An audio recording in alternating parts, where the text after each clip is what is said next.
Hello, welcome back to Balaji Education. Today I am going to explain you new method for solving pair of linear equation in two variable called elimination method. तो चलो दोस्तों अपने ये देखें elimination method से अपने पास में पैर ऑफ लीनियर इक्वेशन को अपने कैसे सॉल्व करेंगे। तो यहाँ पे एक क्वेश्चन मैंने लिखा हुआ है 2x plus y is equal to 10 and 3x plus 2y is equal to 7। ठीक है, इसको एलिमिनेशन मेथड से अपने को सॉल्व करना है। एलिमिनेशन मेथड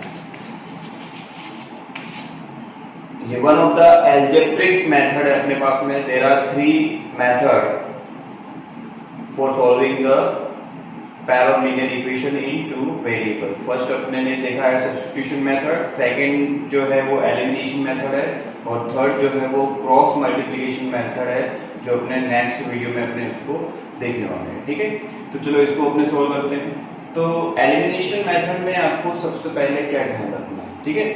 तो एलिमिनेशन मेथड में आपको सबसे पहले ध्यान रखना है कि आपको जो इक्वेशन दे रखे हैं, ठीक है, तो जो इक्वेशन दे रखे हैं उनके x के और y के जो कोएफिशिएंट है वो आपको इक्वल बनाना है। ठीक है, या तो आप x के कोएफिशिएंट को इक्वल बनाओगे, ये आपका फर्स्ट स्टेप है।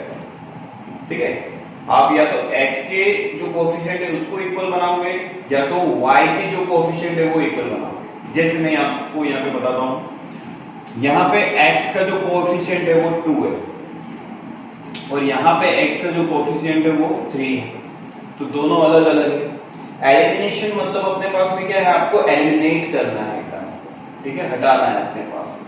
अगर आप x के कोएफिशिएंट को सेम करोगे तो x एलिमिनेट हो जाएगा, y का वैल्यू मिल जाएगा। अगर आप y के कोएफिशिएंट को अगर अपने पास में इक्वल बना रहे हो तो y एलिमिनेट हो जाएगा, x का वैल्यू आपको मिलेगा। तो यहाँ पे सबसे पहले मैं क्या करूंगा, x के कोएफिशिएंट को सेम कैसे बनाते हैं वो अपने देखते हैं। तो उसके लिए बहुत इजी तरीका है। जैसे यहाँ पे x का कोएफिशिएंट 2 है और यहाँ पे x का कोएफिशिएंट 3 है, तो आपको करना क्या है, जब दोनों के कोएफिशिएंट अलग अलग हो तो कोई बात नहीं, यहाँ पे जैसे ये फर्स्ट इक्वेशन है और ये सेकंड इक्वेशन है। सेकंड इक्वेशन में जो x है वो जो कोएफिशिएंट है उसका मल्टीप्लाई वो नंबर, जैसे x का कोएफिशिएंट क्या है यहाँ पे 3, तो 3 का मल्टीप्लाई आप फर्स्ट वाले इक्वेशन में कर दो और फर्स्ट इक्वेशन में x का जो कोएफिशिएंट है वो 2 है, तो सेकंड इक्वेशन में 2 का मल्टीप्लाई कर दो। मतलब यहाँ पे 3 का मल्टीप्लाई जो है वो फर्स्ट इक्वेशन में कर दो और 2 का मल्टीप्लाई जो है वो सेकंड इक्वेशन में कर दो। अपने आप कोएफिशिएंट क्या हो जाएगा, सेम हो जाएगा, ज्यादा सोचने की जरूरत ही आपको पड़ेगी नहीं। कैसे करेंगे देखते हैं, ठीक है। तो multiply equation 1 and 2 by 3 and 2 respectively। बारी बारी से आपको फर्स्ट इक्वेशन को 3 से मल्टीप्लाई करना है, सेकंड वाले इक्वेशन को 2 से मल्टीप्लाई करना है। तो इस टाइप से आपको लिखना पड़ेगा, ठीक है। तो बहुत सिंपल है, यहाँ पे 3 नजर आ रहा है, 3 का मल्टीप्लाई फर्स्ट वाले इक्वेशन में कर दो। यहाँ पे 2 नजर आ रहा है तो सेकंड वाले इक्वेशन में 2 से मल्टीप्लाई कर दो। अब कैसे देखते हैं, तो फर्स्ट वाला जो इक्वेशन है अपना 2x plus y equal to 10, तो इस इक्वेशन को अपने को मल्टीप्लाई करना है, ये फर्स्ट वाले इक्वेशन को अपने मल्टीप्लाई करना है 3 से। तो 3 का मल्टीप्लाई करोगे तो therefore 3 to the 6x, 3 into y 3y is equal to 3 का मल्टीप्लाई 10 में करोगे तो 30। तो ये नया इक्वेशन अपने पास में फॉर्म हो जाएगा, इक्वेशन नंबर 3 नेम उसको दे देते हैं, ठीक है, ठीक है। फिर नेक्स्ट जो इक्वेशन है आपका ये वाला, and 3x plus 2y equal to 70, ये सेकेंड वाला इक्वेशन है। उसको आप किससे मल्टीप्लाई करने के लिए बोला है, उसको आप 2 से मल्टीप्लाई करने के लिए बोला है, ठीक है। फर्स्ट वाले इक्वेशन को 3 से मल्टीप्लाई कर दिया और ये सेकंड वाले इक्वेशन को यहाँ पे कोएफिशिएंट 2 है इसलिए 2 से मल्टीप्लाई करना है। तो therefore 2 3 जा 6x प्लस 2 2 जा 4y इज इक्वल टू 17 2 जा 34। ये भी नया इक्वेशन बन गया अपने पास में 4। ठीक है, तो फर्स्ट से जो न्यू इक्वेशन बना है वो 3 नंबर का बना है, और सेकेंड से जो नया वाला इक्वेशन बना है वो इक्वेशन नंबर 4 बना है। ठीक है, इस टाइप से आपको ये दोनों इक्वेशन से ये दोनों नए इक्वेशन अपने पास में फॉर्म हो जाएंगे। और यहाँ पे आप क्या देखोगे कि थर्ड और जो 4 इक्वेशन बना है उसमें दोनों x के जो कोफिशिएंट है वो कैसे आ गए हैं अपने पास में, सेम आ गए हैं। तो इस टाइप से आपको x के कोफिशिएंट को क्या करना है, अपने पास में सेम करना है। ठीक है, तो ये फर्स्ट स्टेप अपना हो गया कि आपने x के कोफिशिएंट को सेम बना दिया। अब अपने सेकंड स्टेप की तरफ बढ़ते हैं। सेकंड स्टेप में आपको क्या है, अपने पास में सब्ट्रैक्शन करना पड़ता है। क्या करना पड़ता है, सब्ट्रैक्शन करना पड़ता है। सब्ट्रैक्शन अब कैसे करोगे, तो आपने जो न्यू इक्वेशन फॉर्म किए हैं उसी पे आपको ध्यान देना है, पुराने वाले इक्वेशन से अब अपने को कोई लेना देना नहीं। सो थर्ड और फोर्थ जो नया इक्वेशन बना है तो आपको सब्ट्रैक्शन करना है। आप 3 में से 4 को या 4 में से 3 को, किसी को भी आप क्या है, किसी में से भी सब्ट्रैक्ट कर सकते हो। ठीक है, तो यहाँ पे 4 में से अपने 3 को सब्ट्रैक्ट कर देते हैं। तो सब्ट्रैक्ट, ये सेकंड स्टेप की तरह हो जाएगा। Subtract equation 3 from equation 4।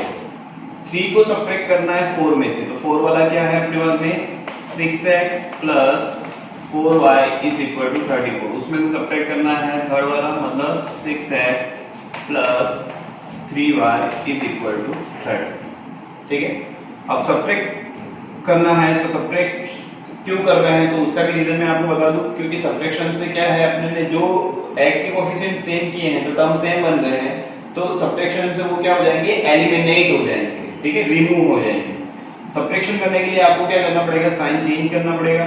यहाँ पे इस इक्वेशन में से ये वाला इक्वेशन आपको सब्ट्रैक्ट करना है, तो सब्ट्रैक्ट करने के लिए आपको साइन चेंज करना पड़ेगा। जैसे यहाँ पे कोई साइन नहीं है तो पॉजिटिव है तो आप उसको नेगेटिव लिख दोगे, यहाँ पे पॉजिटिव आपको नजर आ रहा है तो नेगेटिव लिख दोगे, यहाँ पे भी कोई साइन नहीं है मतलब वो पॉजिटिव है तो नेगेटिव।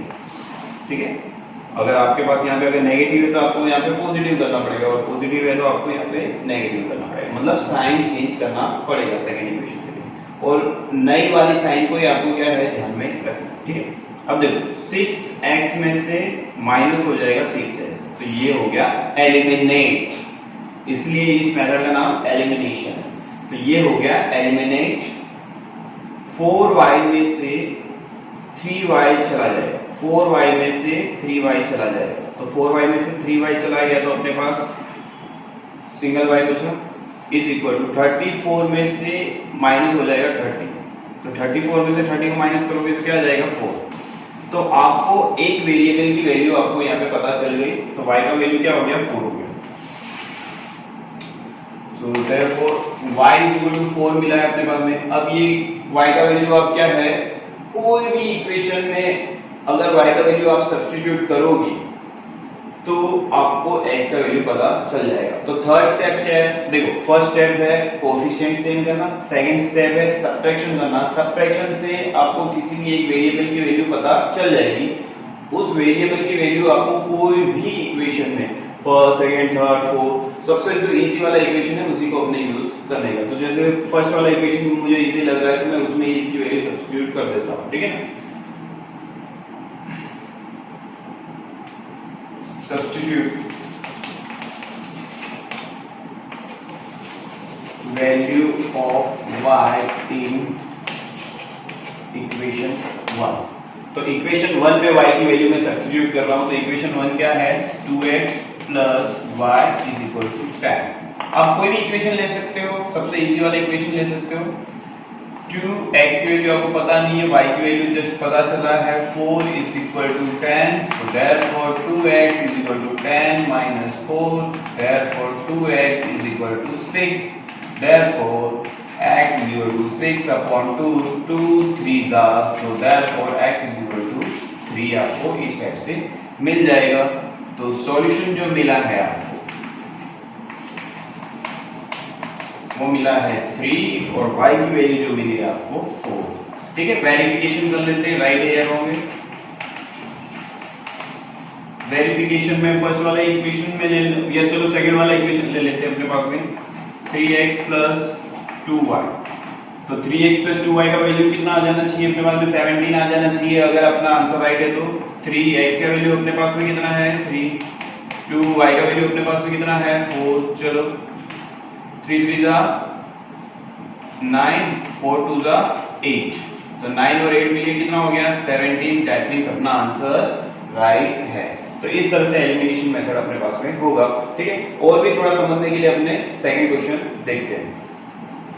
इस क्वेश्चन में अपने पास में x का कोफिशिएंट अपने देखते हैं। यहाँ पे x का कोफिशिएंट कुछ भी नहीं दे रखा है तो कैसे सपोज करोगे 1 है। x का कोफिशिएंट यहाँ पे 2 दे रखा है तो यहाँ पे कोफिशिएंट अपने पास में सेम नहीं है, तो हमको कोफिशिएंट सेम करने। तो मैंने आपको क्या बताया था अपने पास में भाई यहाँ पे x का जो कोफिशिएंट है 2 उसका मल्टीप्लाई आप फर्स्ट वाले इक्वेशन में कर दोगे, और यहाँ पे x का कोफिशिएंट क्या है 1, तो 1 का मल्टीप्लाई ये वाले इक्वेशन में कर दोगे अपने पास में। ठीक है, तो ये हो गया आपका इक्वेशन नंबर 1 और ये हो गया आपका 2। ठीक है, और एक चीज ध्यान रखना एलिमिनेशन मेथड के लिए अपने पास में ax + b वाला टर्म by वाला जो टर्म है वो लेफ्ट हैंड साइड होना चाहिए, और जो नंबरिंग टर्म है जो कांस्टेंट टर्म है वो राइट हैंड साइड होना चाहिए। अगर नहीं है फॉर एग्जांपल आपको दिया हुआ है कि 2x - 3y - 9 = 0, इस टाइप से अगर आपको क्वेश्चन दे रखा हो तो आपको क्या करना है कांस्टेंट टर्म को राइट हैंड साइड ले जाना है। ठीक है, तो ये -9 सामने जाएगा तो ये क्या आ जाएगा +9। तो इस टाइप से आप पहले क्या है उसको इस स्टैंडर्ड फॉर्म में क्या करोगे कन्वर्ट करोगे, जिससे ये सम क्या हो जाएगा इजी हो जाएगा अपने पास में। ठीक है, तो अब आपको क्या करना है कोफिशिएंट सेम करने हैं अपने पास में। ठीक है, तो अपने लिखेंगे मल्टीप्लाई इक्वेशन 1 by 2। सिर्फ मैंने इक्वेशन 1 के लिए लिखा है बिकॉज 2 में क्या है यहाँ पे कोफिशिएंट 1 है तो 1 का मल्टीप्लाई करोगे तो कोई चेंजेस होने वाला नहीं है। ठीक है, आप लिखोगे जैसे अपने पास में कि multiply equation 1 by 2 and 2 by 1, तो इक्वेशन 2 को 1 से मल्टीप्लाई कर लोगे तो कोई चेंजेस होने वाला है नहीं है। ठीक है, इसलिए मैंने नहीं लिखा, सिर्फ इक्वेशन 1 के लिए लिखा है कि भी 2 का मल्टीप्लाई यहाँ पे करना है। ठीक है, तो दोनों का कोफिशिएंट अपने पास में यहाँ पे 2 का मल्टीप्लाई करने पे 2x आ जाएगा और यहाँ पे ऑलरेडी 2x है, तो हमारे दोनों x के कोफिशिएंट जो है वो क्या हो जाएंगे सेम हो जाएंगे। ठीक है, सो x + 5y = 11 और इस इक्वेशन में आपको 2 का मल्टीप्लाई करना है। देयरफॉर 2 का मल्टीप्लाई करोगे 2x, 2 का मल्टीप्लाई करोगे 10y और 2 का मल्टीप्लाई करोगे 22, तो ये नया इक्वेशन अपने पास बनेगा 3। ठीक है, तो हमने नया इक्वेशन किसको बनाया है फर्स्ट वाले इक्वेशन से हमने नया इक्वेशन ये वाला बनाया है। ठीक है, तो फर्स्ट वाले इक्वेशन को अभी अपने ध्यान में लेना नहीं है। ठीक है, तो फर्स्ट स्टेप हमारा जो था वो क्या था कोफिशिएंट सेम करने वाला था, तो हमने कोफिशिएंट सेम कर दिए। ठीक है, एंड 2x - 3y = 9 ये अपने को ऑलरेडी दे रखा है, ये इक्वेशन नंबर 2 है, मैंने इसमें कोई चेंजेस किया नहीं है बिकॉज ऑलरेडी यहाँ पे x का कोफिशिएंट सेम है। तो नया इक्वेशन फर्स्ट में से थर्ड बना है और सेकंड वाले इक्वेशन में कोई चेंजेस नहीं किया है, कोफिशिएंट यहाँ पे क्या हो गए सेम हो गए।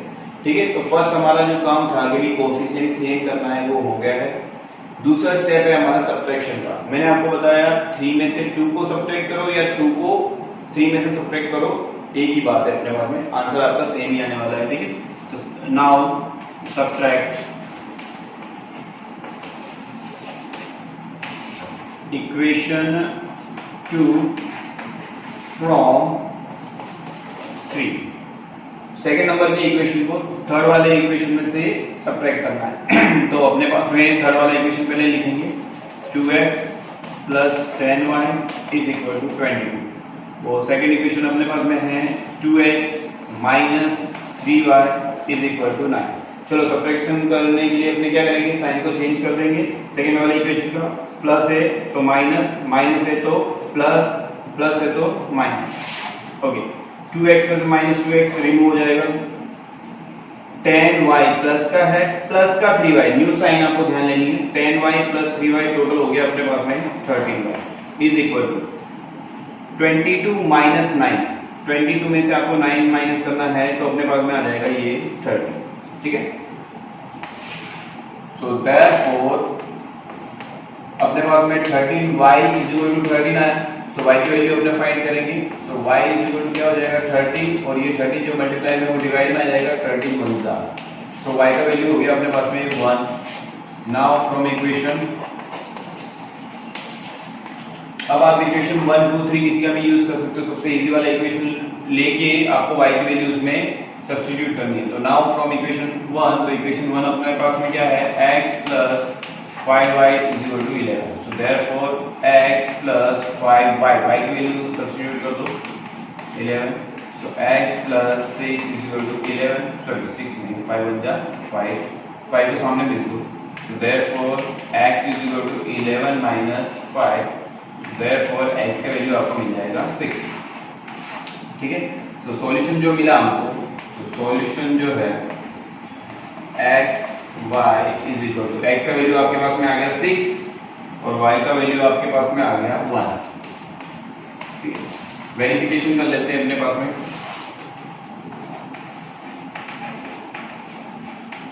वेरिफिकेशन में कोई भी इक्वेशन ले सकते हो। सेकंड वाला जिसमें लेता हूँ 2x माइनस 3y का वैल्यू 9 होना चाहिए अगर अपना आंसर राइट है तो। 2x का वैल्यू हमारे पास है 6 माइनस 3y का वैल्यू हमारे पास में 1। तो देयरफॉर 2 6 12 माइनस 3 1 जा 3। तो देयरफॉर 12 में से 3 जाएगा तो अपने पास में 9 आ जाएगा। दैट मींस अपना आंसर राइट है। Okay, thank you.